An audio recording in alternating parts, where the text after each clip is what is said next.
Doreen 𝗏𝗏𝗂𝗏 is the Dr. Doreen is an expert in autism. Doreen 𝗏𝗏𝗂𝗏. Dr. 𝗏𝗏𝗂𝗏. Dr. Doreen 𝗏𝗏𝗂𝗏. Dr. Doreen 𝗏𝗏𝗂𝗏 is a visionary in the field of autism. Now you can ask her questions on Ask Dr. Doreen. Melissa has written in and said, my grandson was diagnosed with autism around 18 months old. They said he would never speak. He will be 4 years old next week, and not only does he speak, we just discovered that he can read. Should we have him retested? I believe that he has hyperlexia too. Yeah. So I love that question, and congratulations. I love it when you suddenly discover that a child has taught themselves to read. It's so beautiful, that moment. Hyperlexia is great. Yes, you should have him retested. And I mean, honestly, guys, I think that it's not a bad idea to have some form of retesting done annually. And I know it's a lot. Will insurance pay for that now? I don't know. I literally don't know. It depends on the testing. Okay. So, for instance, insurance may not. It depends on the diagnosis. So let's start there. So, if you have a diagnosis of autism, yes, you should be able to get autism diagnostic testing every year, and insurance will pay for it. Okay. If you have a diagnosis of intellectual disability, you should be able to get IQ testing every year. It depends, because what the whole purpose is, we're trying to show if that diagnosis still applies or if you've kind of overcome it, right?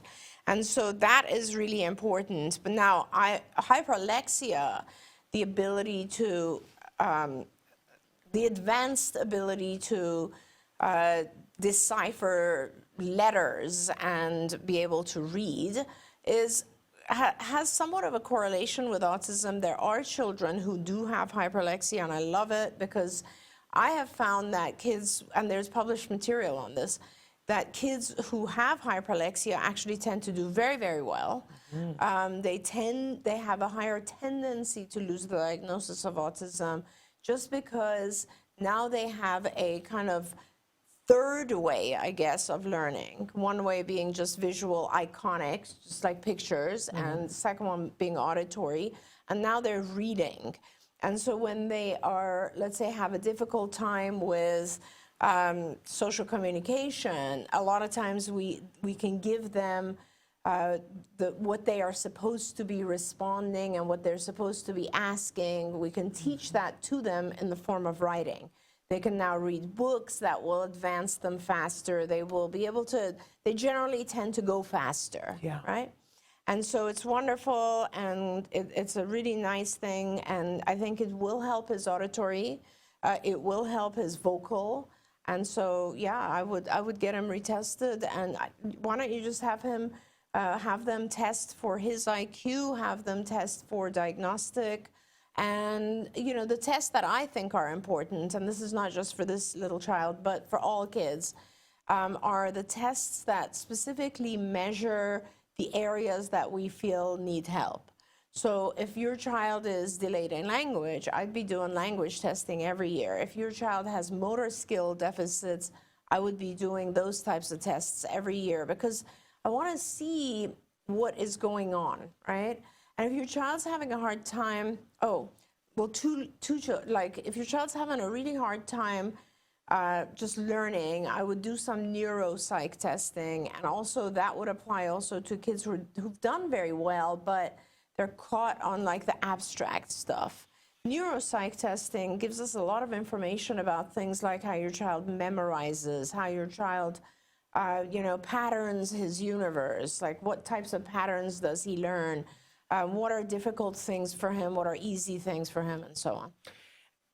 I also feel like when we talk about kids who have hyperlexia, it seems like, from hearing you talk about this for years, that I always want to say for those kids, we want to make sure that we're keeping them with enough stuff so that they're not bored and that they're stimulated, because I feel like the kids who get that level, they have a place to take all that energy and drive it, and if they don't, that they have problems with anxiety later on.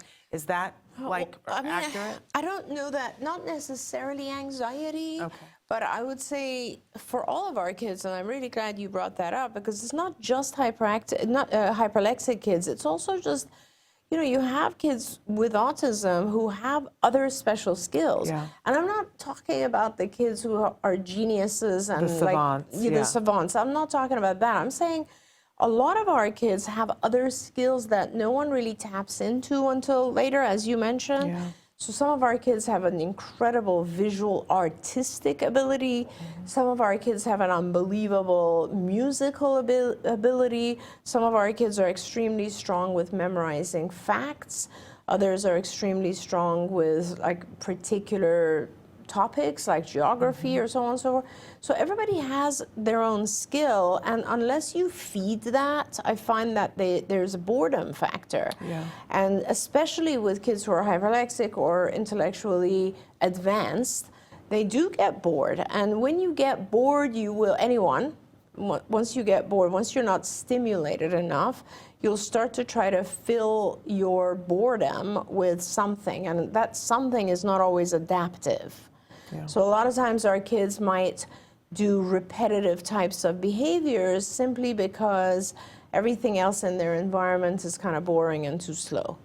So that's really important to pay attention to, stimulate. That's why when a child first comes to me, I will always tell the parents, okay, we've identified all the areas of deficit that we need to work on to try to teach them to come into the average level, but what are the areas of strength?